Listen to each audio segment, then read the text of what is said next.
Welcome, Kuma, to another World of Warcraft guide. You're here with Kuma. This time I wanted to take a little bit of a step back because I've just come back from overseas, and after hitting gold cap, I did notice the vast majority of you have been asking me what is my garrison setup and how do I use it to make gold.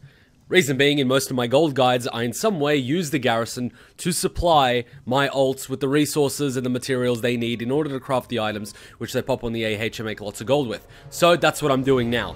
It's not going to be as heavily edited, as heavily scripted or anything like that. I'm just casually going to go through my garrisons and show you guys the way I set it up, why I set it up this way, and little tips and pieces of advice I can give you to maximize the gold you make from your garrison. Okay, so the first thing that's going to happen when you get your garrison, you'll get it about level 90 when you start Warlords of Draenor, and it's not quite going to be this size. It's going to be the level 1 garrison, and you're going to want to get it up to level 3. But the first thing you're going to want to do is, even if this is an alt, you get the garrison as quick as possible. Reason being, you're going to get one of these little things, the garrison cachet. And after a few days, I usually come every 2 days and whatnot, you just right click it and you'll get a bunch of garrison resources. Now, if you're an alt that's level 90, and I did this when I had my main and I had all my alts at level 90, I went and I got the level 1 garrison straight away just so I could get this cachet and get garrison resources passively. So that cachet naturally over time passively builds up with garrison resources. And this is the main currency that you are going to use in your garrison. The garrison resources which are used to build the very buildings in the garrison, upgrade those buildings, as well as purchase trade goods with them. Now, when you want to purchase some trade goods, you're going to need a trade center. Now, I'm just showing you this at the start as to why it's so important to have garrison resources. You can buy resources when they're at their highest price, being 40 garrison resources per item, or at their lowest, being 16 garrison resources per item. Now, this is going to fluctuate on different days for different items. I usually only ever buy items when they're 16 garrison resources. You get more of them that way. If you're buying them when they're 40 or 32 or 20, you're not going to get as much. So that's the core tip. Get as much garrison resources as you possibly can, as quick as you can, because you're going to need them in order to build up your garrison, as well as buy items with them.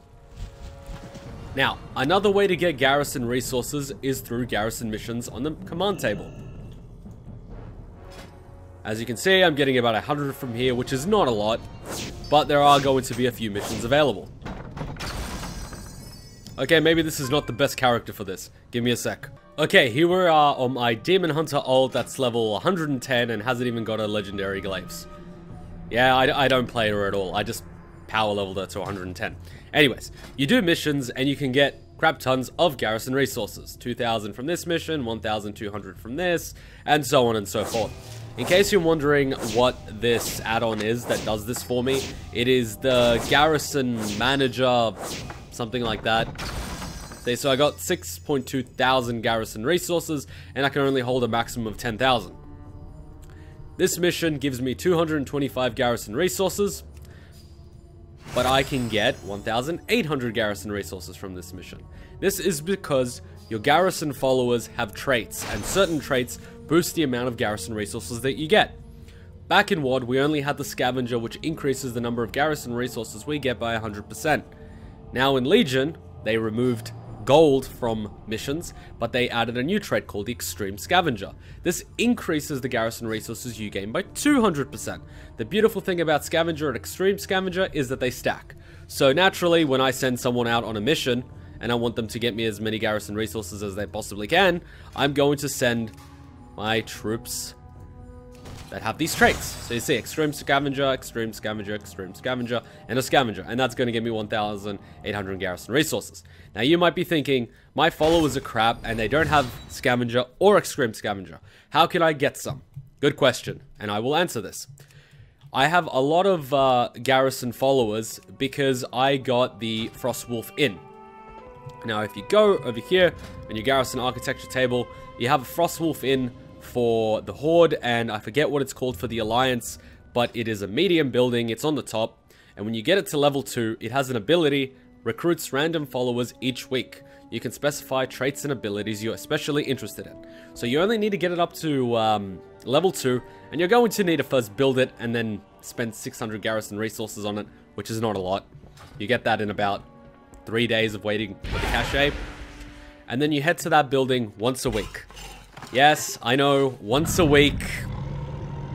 Deal with it. You head over to the Frostwolf Inn. You talk to the headhunter, and you tell her, I am looking for an ability or a trait. You go to the trait. You go to the increased rewards. You've got extra training, which gives you more experience. Extreme Scavenger, and Grease Monkey, which is used for the Naval Yard. Let's not worry about that just yet. Click Extreme Scavenger. Hit choose recruit. She's going to give you 3 recruits. Naturally, you're going to pick one of them. All of them are going to have Extreme Scavenger. If you're lucky, you might get a rare recruit that is already rare instead of being uncommon. And if you're super lucky, this rare recruit will have Extreme Scavenger, which is the trait you're looking for, as well as Scavenger. Chances are that's not going to happen. But the beautiful thing is, when your uncommon recruit becomes a rare recruit, they're going to get an extra trait, and when they become epic, they'll get another trait. If you're lucky, the recruit you get is going to get Scavenger in one of those 2 remaining traits.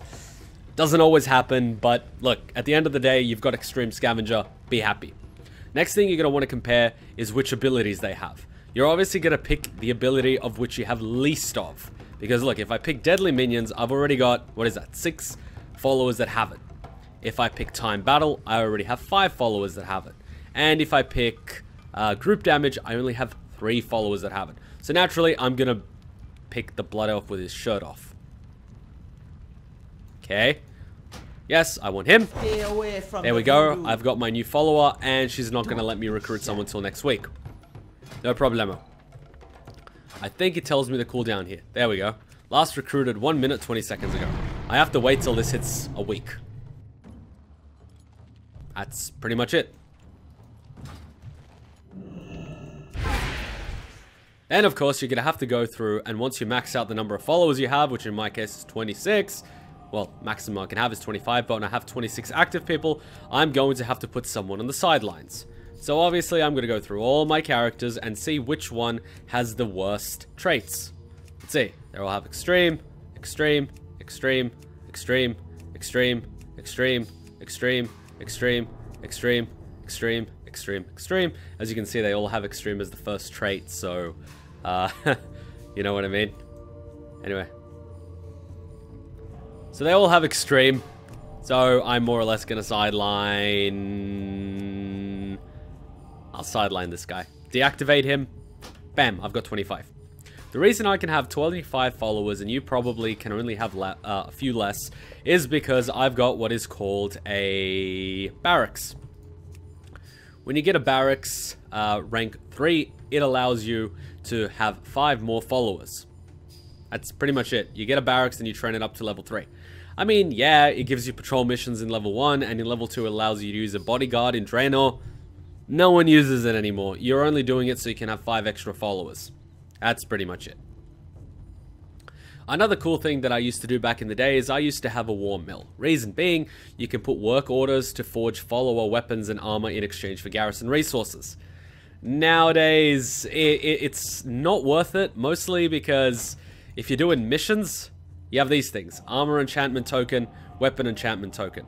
So you go and send your followers on these missions, they come back with these tokens, you right click them, and they're going to be an uncommon, a rare, or an epic armor set or an armor upgrade. So no use spending your garrison resources on crafting them when you can just get them for free anyway. When you get these things, you're going to try to level up your garrison followers up to level 675 item level. It's pretty simple. My tip for you is all the greens, like the green armory weapon, which is a 615, and the other thing that's a 615, vendor them. It's not worth it. I would use the blue or the epic. The blue is 630, the epic is 640. See, they all got 640. She's got a 615. He's got a 645. And there we go. He's got nothing. I will give him a 630. Bam. He's good. If you really want to spend your gold, you can just go to the local supply and buy one of these. For 500 gold, you can give him a full set of 645 armor. And 500 gold, you can give him an item level of 645 for weapons. I wouldn't do it. I mean, you're at the garrison to try to make gold, not spend it on gearing up your followers. So don't spend the gold, just do these damn missions and, you know, get the armor tokens and get the weapon tokens. It's pretty easy.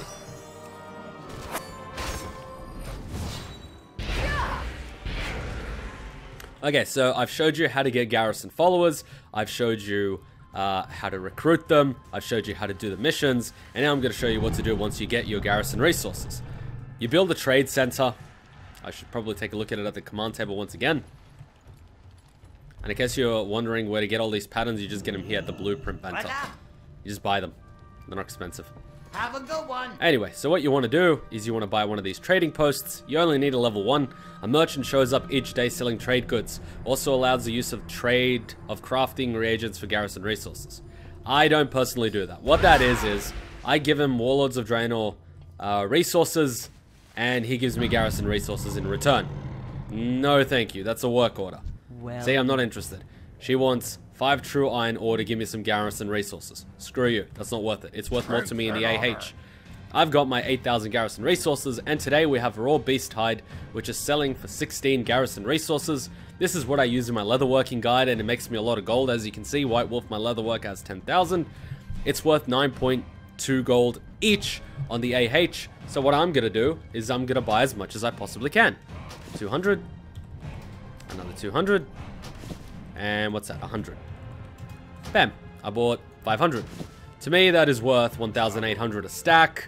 I can also turn them into those little drums that I sell on the AH either way. I can do the same thing with superfluous fur. Today it's at 20 resources. Send them to my tailor.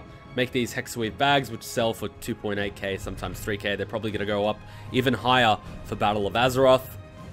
You can do this for just about any profession. You can get Frostweed, which I wouldn't buy with garrison resources, mostly because you can just get a herb yard over here. I'll log over to a different character to show you.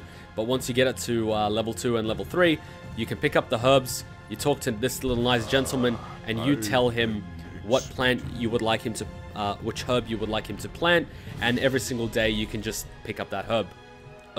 Herb. I learned it as herb, but I've been told that it's herb. Blood and thunder. Whatever. But you can tell him which Warlords of Draenor herb, whatever, you would like him to plant, and you can just pick it up. If you don't want to pick one, you'll get a random, you know, you'll get all of them, bits and pieces of all of them. You'll get some seeds, which you trade in there to do work orders for, and you will get some more herbs. Now, another thing you're going to want to pay attention to is that when you have a building that's level 2, you can assign workers to it. Most of these buildings have this. For example, this building here with an enchanter at level 2, you can put a follower in there, which increases the bonus that you get from doing work orders. It essentially doubles it. It also levels up your follower. So if you want to get your followers XP up really quickly, you just put them in one of these buildings.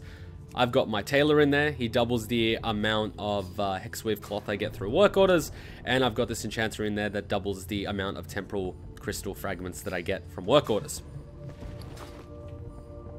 Same thing, if you don't have a particular one, you can recruit it again from the Frostwolf Inn. What do you need? Nice and easy. I've got this scavenger, he's a jewel crafter. I got him at the beginning. I don't have a jewel crafter here, I don't need him.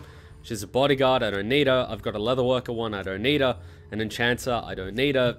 An engineer, so on and so forth. You can get these followers in Warlords of Draenor. They're scattered out throughout Warlords of Draenor. I'm sure if you Google where to find certain followers, you will be able to find them. For example, Warlords of Draenor follower locations, they will tell you. There's certain followers that you can get in a quest, but I personally find it easier to get an extreme scavenger this way.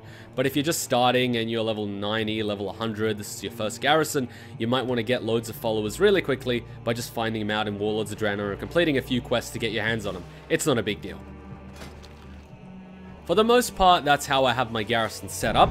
But one thing that I have the same in all my garrisons is that every single one of them has a Enchanting Hub, which is a small building. Enchanter's Study, whatever you want to call it. That's because I want to give each one of my alts the ability to disenchant items, as well as pick up these nice little Enchanter's Study work orders, which lets them complete 5 active work orders immediately.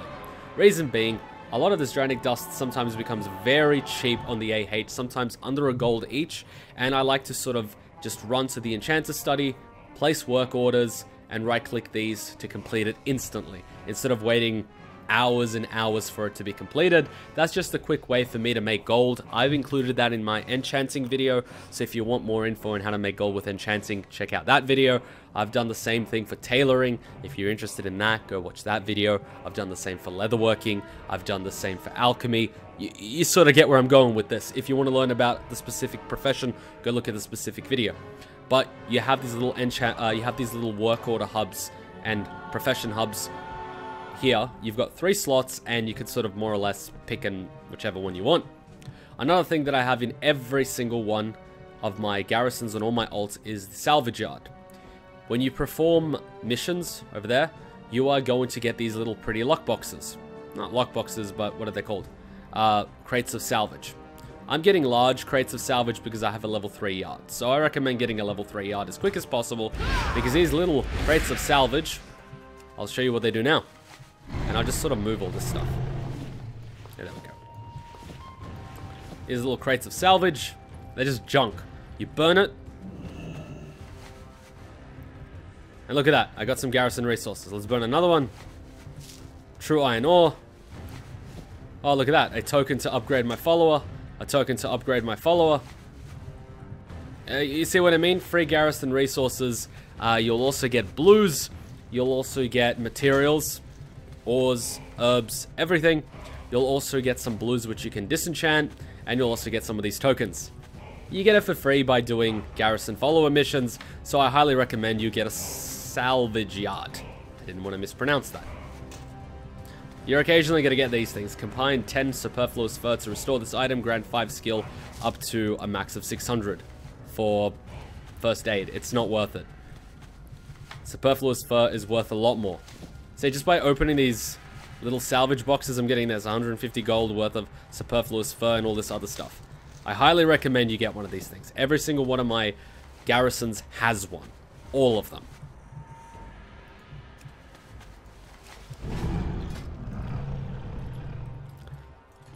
Okay, so like I said before, I like to place work orders. And one of my favorite professions for all my alts is tailoring. If you watch the tailoring video, you'll know why. Every single day, I make hexweave cloth. That's the daily cooldown. It's nice. Every few days, I get a hexweave bag worth around 3,000 gold, give or take. And I also place work orders over here in the tailoring emporium. Place the work order, wait a few hours, bam. More hexweave cloth. What do you need? There we go. Just sits there.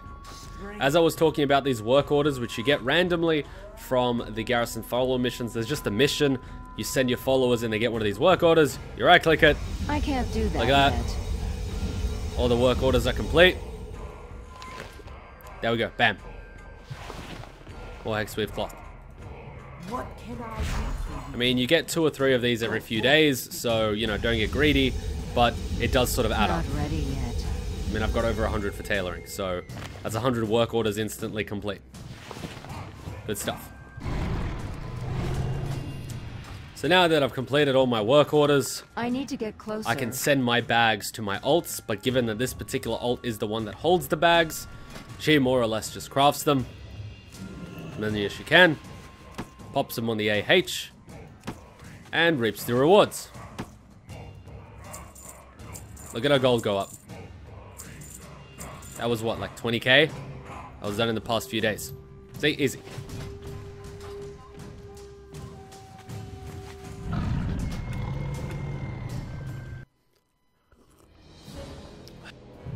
Now, for those of you that are really nuts, you might make yourself a bank like I did, sniper bank. Get yourself a garrison and put everything you need in that garrison.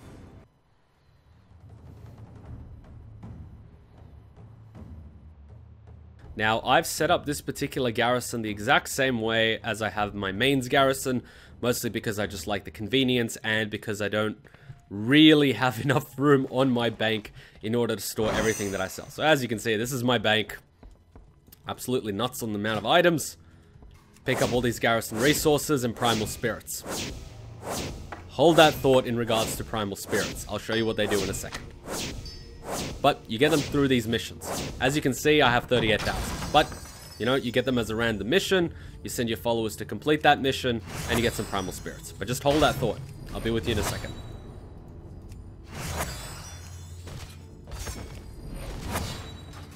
Okay, we've done all that. We've picked up our garrison resources. We've got a little cache there. We've picked up our cache. I do this every few days. I actually log in every single day because, as you can see, I need to do my Hexweave cloth cooldown. Now, at a trade center, level 3, this is a level 3 trade center, you can build up your own auctioneer. You have to gather some components. This thing is going to be dismantled sitting on the floor. If you have all the components, you just craft it. Unfortunately, on my server, the components cost about 1 million gold. And the way you get these components is in Warlords of Draenor dungeons, Warlords of Draenor, you know, the region itself, Ashran, and PvP.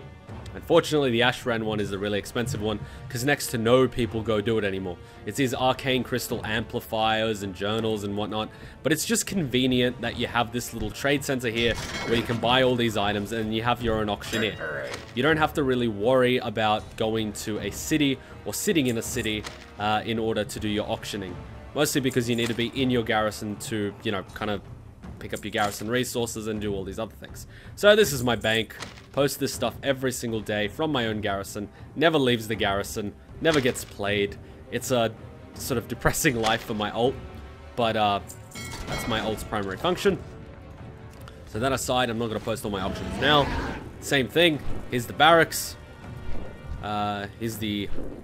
what's it called? The Iron Bunker. Too far away. And here is the Frostwolf Inn, where I can recruit more extreme scavengers. I don't really need any more. See, now we got a blue. I don't really need any more extreme scavengers, but, like, you know, I don't want to waste it, so I'll just click this one, and I'll sideline them. And as you can see, here is the Salvage Yard, and this one has a bank instead of another profession. So, of course, there's the here's the, what's this? Here's the tailor, and here's the bank. Well met. You can have your own bank here. You can upgrade this bank to like level 3 if you really want. And you can also have your guild bank, but I'm too lazy to do that. Too cheap. I have my mobile guild bank from a guild perk because I have my own guild. And this is my guild where I store all my stuff. There's some mounts in there, there's some items in there, and you know, like this stuff.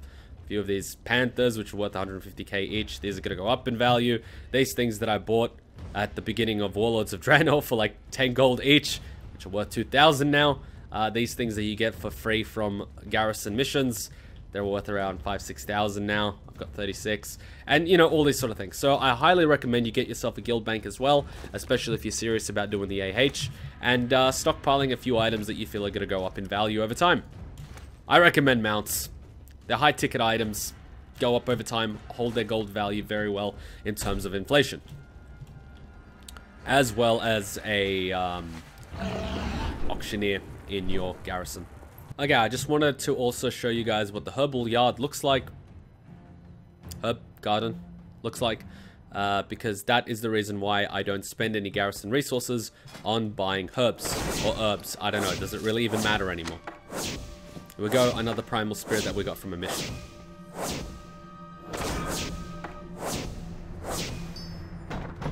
There we go, we collected our garrison resources. We sent our followers on the missions. Here we go, we can get some epic items if we really need, which we don't, but let's just send them anyway. And let's just go to the herb yard, whatever.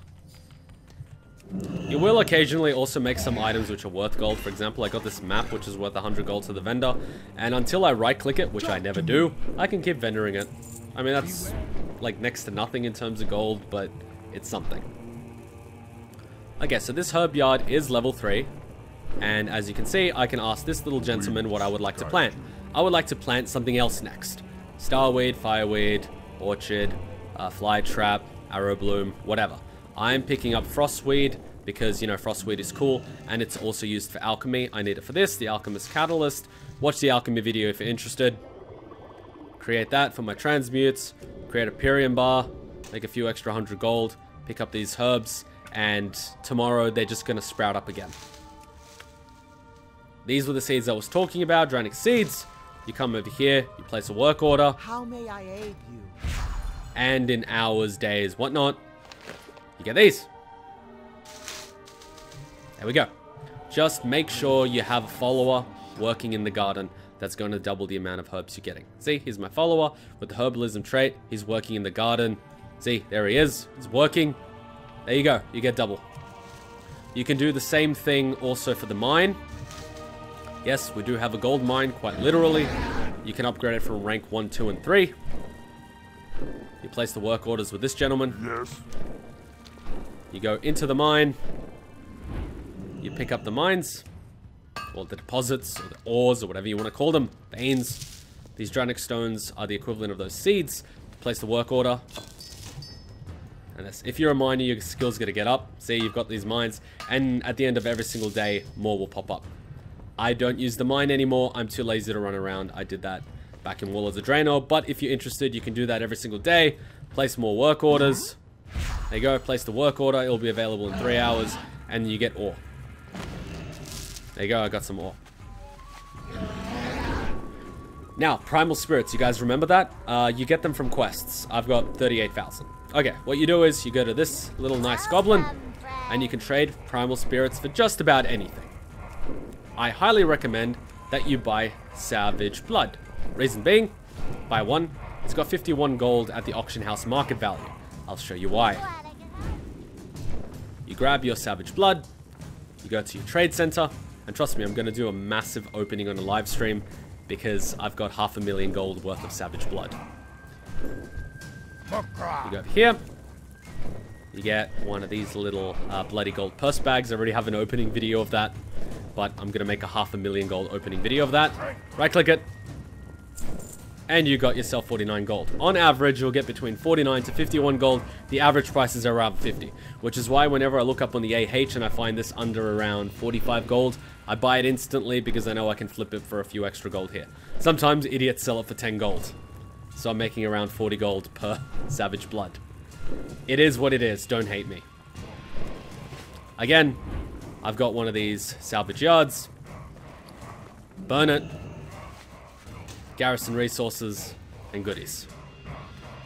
Okay, we got that covered. That's the main thing. I've covered the main thing. Now I'm going to cover the Naval Yard for you guys. Something that was added on a little bit later, but it is quite useful.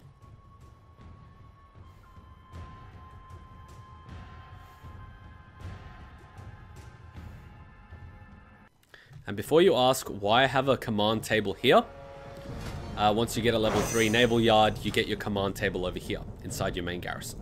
But I'm going to be nice and show you guys how it's done.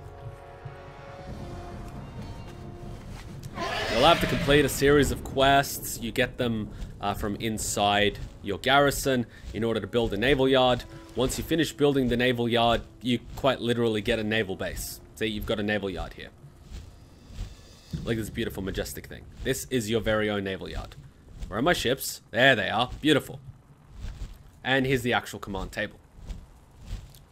A little bit like the Garrison follower missions. You've got missions. They come back. Mission complete. 100% chance. Bam! I got 20 Primal Spirits. And I got some fish. Here we go. Another mission complete.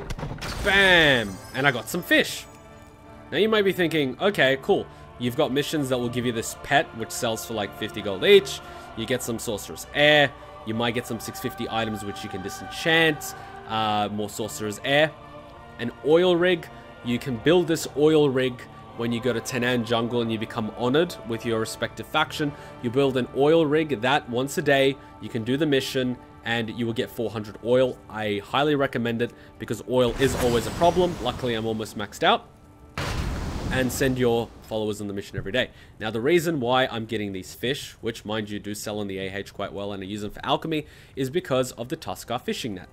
If you're revered with your respective faction in Tenan Jungle, you can buy the pattern for a Tuskar fishing net. The Tuskar fishing net takes an equipment slot for any one of your ships, pretty much all of them, or any of them, you pick. And when they complete a mission, they have a chance to come back with some fish. You get these fish, You gut and clean 5 of them and it becomes 20. Once you buy that pattern, you just go over here. This is for the Horde. The Alliance base might look a little bit different. I don't have an Alliance, so you'll find them somewhere. And you buy a Tuskar fishing net. I highly recommend it. Another thing I recommend is Unsinkable, because instead of your ship becoming destroyed, if it fails a mission, it will use this Unsinkable piece of equipment slot instead. And of course, you build your missions. Now, there are a few add-ons which I would recommend if you are using the Garrison and the Naval Yard. I'll tell you what they are now because I can't remember on the top of my head. You have the Garrison Mission Manager. Highly recommend that. I'm using it. What else do we have? Master Plan and Master Plan A. Download those. That is going to help you in the Garrison. And there might be something else. I had one that told me the amount of ships that I have in the Naval Yard. There we go. That's what it does. It tells you the amount of ships you have in the Naval Yard, and that helps you decide what you're going to build. So you have 1 submarine. You only need 1. Don't worry about it. 2 carriers, 2 destroyers, 3 transports, 2 battleships. I don't really need 3 transports. That's a shame, but you want to make sure you have 2 of each except submarines. You only need 1 submarine. Trust me. You only need 1 submarine. Other than that, you don't have much to worry about. You're going to get a compass, which will let you herf here. I don't have it on me. Oh, here it is. Admiral's Compass. Sends you to the Garrison Shipyard. You get this after a certain quest, I think, when you get this up to level 2. That just teleports you here. But then when you get to level 3 and you complete a mission, you're going to get the Fleet Master command table in your garrison itself. You're never going to need to leave your garrison, even to the Naval Yard, unless you need to build a ship, which is really convenient. I am going to be honest, I get lazy and only do the fleet table once every now and then. If you do it every single day on every single ult with Tuskar fishing nets, you're going to make a bucket load more gold than I'm doing. But let's face it, I've become a little bit lazy just because I've hit gold cap, and every single time I do a gold guide video, I make 500,000 gold anyway from that profession. So I've become a little bit lazy in that regard, but I just wanted to show you guys how I've set up my garrison to maximize gold, so you guys can hopefully do the same.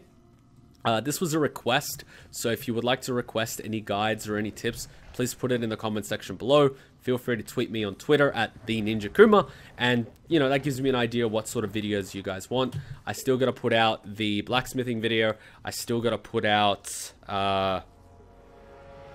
some other video, and then we're going to have to do some more videos on how to stockpile items for World of Warcraft: The Battle for Azeroth, as well as some tips for World of Warcraft Classic.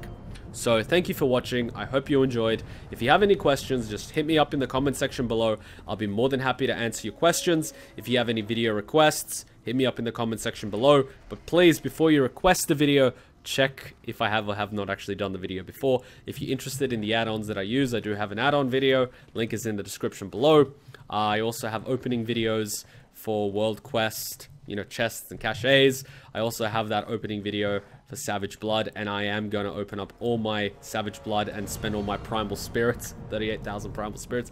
So the last time I calculated, I should have a minimum of 500,000 gold from Savage Blood. So I want to do that on a live stream just for the shits and giggles. Not that I really need the gold, but I just want to have that fun with you guys, and I'm hoping to be live streaming soon. So I hope you will join me then. If you haven't already, be sure to subscribe. Hit the bell next to the subscription button so you get a notification when the next video comes out.